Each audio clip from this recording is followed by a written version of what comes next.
Favorite ko to eh. Para kila Sir Ron kaya yan. Ay, nako. Kung samahan mo na nga lang ako doon.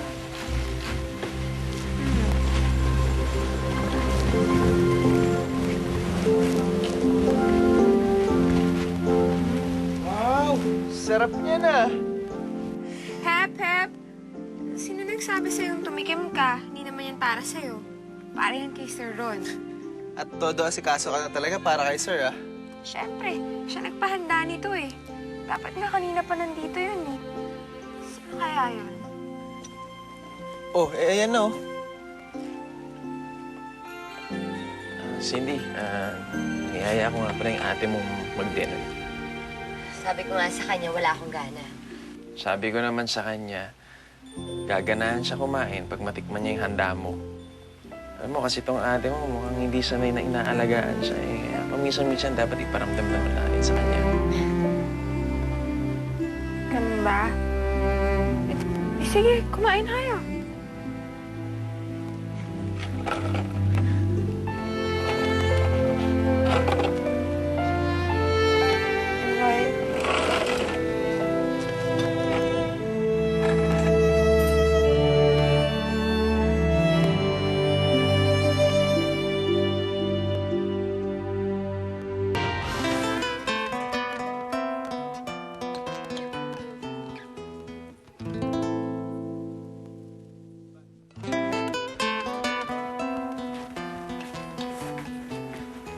Uy, ate.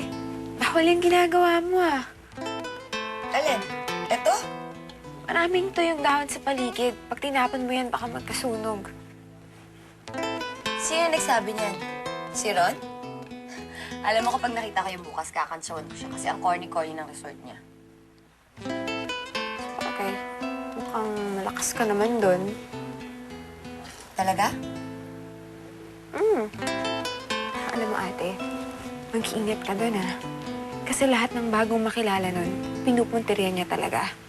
Kahit hindi naman siya masyadong interesado, basta kailangan lagi siyang may biktima. Biktima.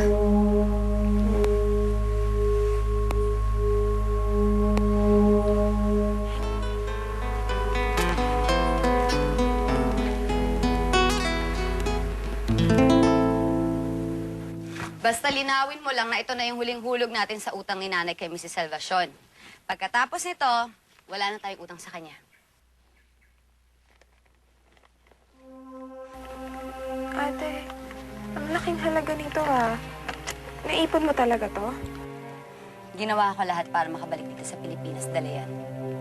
Dahil hindi na ako babalik pa sa Japan. Hi! Oh, Cindy, alis ba kayo? Gusto ko sanang ipasyal ng ate mo eh. Magpapahinga ako eh. Eh, di ba nangako ako sa'yo kahapon na ipapasyal kita dito sa resort? Marami kasi maganda rito eh. Alam mo kasi taga dito ako eh. Hindi mo kailangang i-tour pa. Teka, kahapon naman parang interesado ka. Hindi na ngayon. Pwede ba maghanap ka na lang ng ibang mabibiktima mo? Teka, mabibiktima? Wala akong oras o panahon na makapagbulad sa kahit sinong lalaki. Teka, ano makakala mo sa akin? Hindi na mahalaga yun. Basta ayoko makapagkita kahit kanino.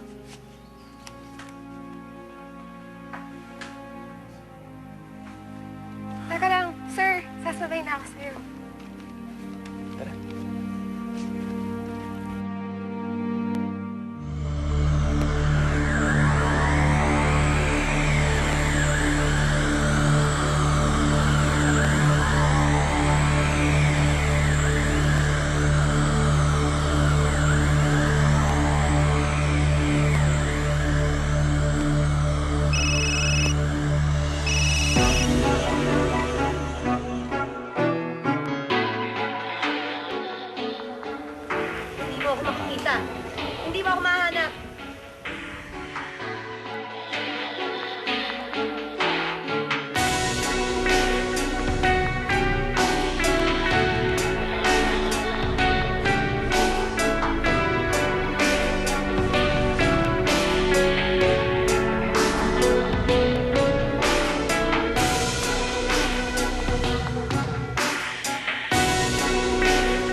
niya.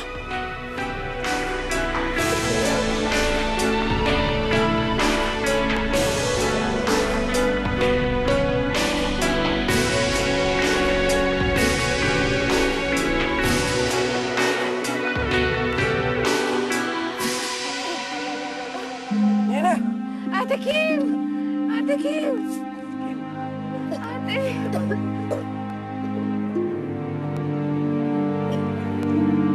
Let's go.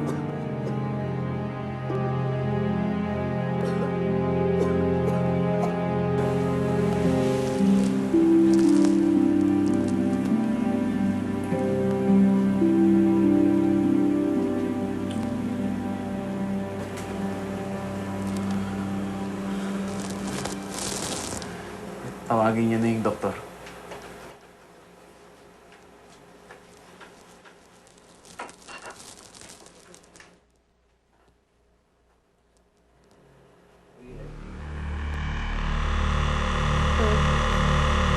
Wag! Wag! Wag! Wag!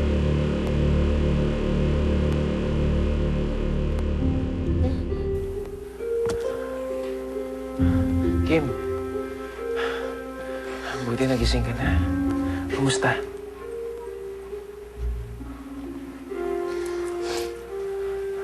Pinakuha ko na nga pala ng pagkain sila Cindy.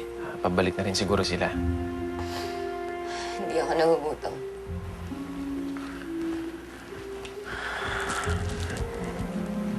Kim, nakita ko kanina ang mga pasa mo sa katawan. Nangyari ba yan nung nasa Japan ka? Huwag mo nang alamin.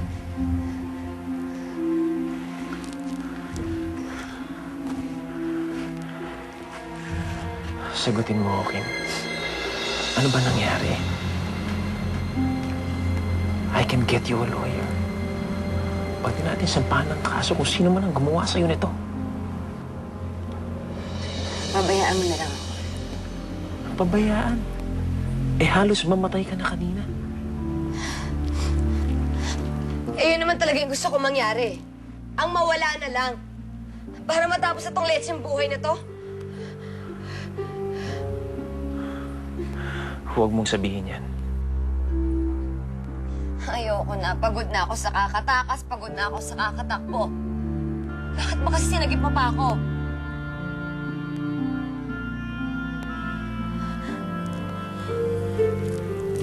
Kim, hindi yan ang solusyon sa problema mo.